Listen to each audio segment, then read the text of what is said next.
In a town where nothing ever happened, something unthinkable shattered the peace. A beloved doctor vanishes.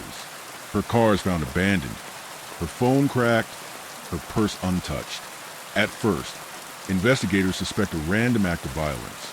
But the deeper they dig, the darker the truth becomes. And the suspect? Not a stranger, not an outsider, but someone this community trusted completely. Willow Creek, population just under 7,000. The kind of place where Friday night football is the week's biggest event, and everyone knows your name at the diner. And at the heart of this small town was Dr. Ellen Mercer, born and raised just 2 towns over. Ellen had always wanted to come back to serve her community. After medical school, while many of her classmates rushed off to bigger cities, Ellen chose to return home, to give back, to care for the people who had once cared for her. Her practice wasn't just a clinic. It was a lifeline. She delivered babies, checked in on the elderly, and even made house calls long after most doctors had stopped doing them. To her patients, Ellen wasn't just a physician. She was a neighbor, a friend, and sometimes even family.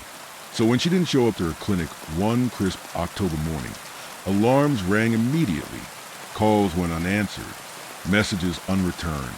By noon, her silver sedan was discovered abandoned on a rural road outside town. The driver's side door unlocked, her purse untouched, and in the cup holder, her phone. Its screen cracked like it had been dropped in a rush. The people of Willow Creek were left reeling. What had happened to their doctor? At first, investigators thought the answer was simple. A random act of violence. Maybe a robbery gone wrong. Maybe a stranger passing through. Search parties were organized within hours. Neighbors carried flashlights through cornfields, combing ditches, calling Ellen's name into the night. Helicopters scanned the woods with floodlights. Fear settled over the town. For the first time in decades, doors were locked. Children were kept indoors after sunset, and everyone asked the same question: who had hurt Ellen Mercer? But as detectives began peeling back the layers of her life, they discovered that behind the perfect picture of a small-town doctor, things were far more complicated. Her marriage to Daniel Mercer, her husband of 15 years, was crumbling. Outwardly, they still appeared together, still sat side by side at church, still attended community events. But behind closed doors, neighbors heard shouting, arguments, nights when Daniel left the house, slamming the door behind him. And there was something else. Ellen had been confiding in someone, a man named Mark Lawson, a respected high school English teacher. He was known for his charisma, his love of poetry, his easy way with students. Mark wasn't just a teacher. He was admired, even trusted by the entire town. Through a local book club, Ellen and Mark grew close. Too close. Late-night texts revealed an intimacy that went beyond friendship.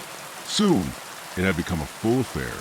This revelation shocked not only investigators, but the town itself, because suddenly, 2 men who had been pillars of the community were at the center of a storm.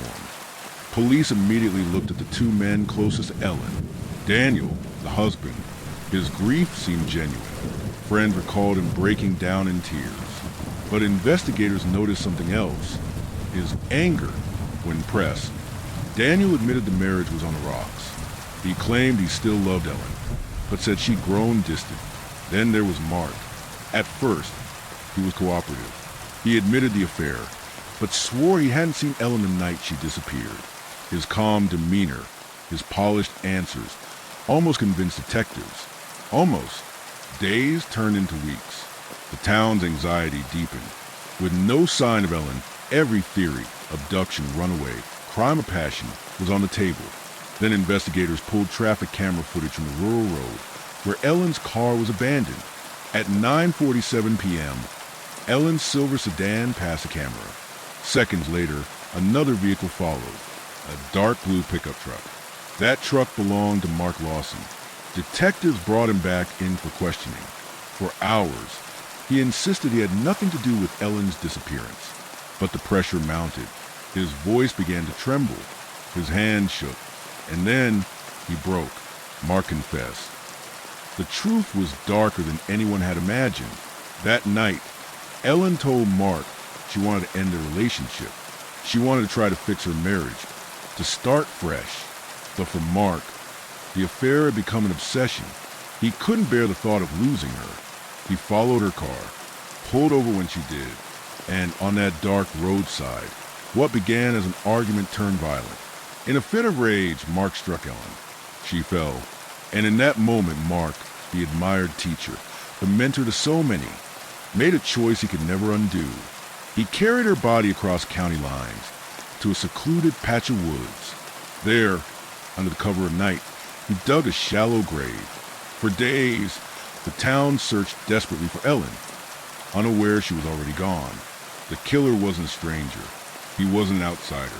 He was one of their own. Mark Lawson's confession sent shockwaves through Willow Creek. In the courtroom, he wept openly. He spoke of love, of passion, of a moment of madness. But for Ellen's family, and for the people of Willow Creek, no words could ever justify what he had done. Daniel Mercer, Ellen's husband, sat stone-faced throughout the trial. His grief was compounded by betrayal.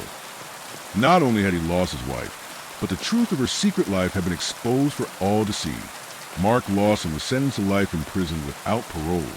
A once-beloved teacher, now a convicted murderer. For the community, the pain lingered. Ellen's clinic sat empty for months, a reminder of all they had lost. Patients who had trusted her for decades found themselves without the one person who had always been there. And the cruelest part? Ellen had been taken not by some faceless predator, but by someone she trusted. In the end, Willow Creek was left with a haunting truth. Sometimes the greatest danger doesn't come from the shadows. Sometimes it comes from people we know best.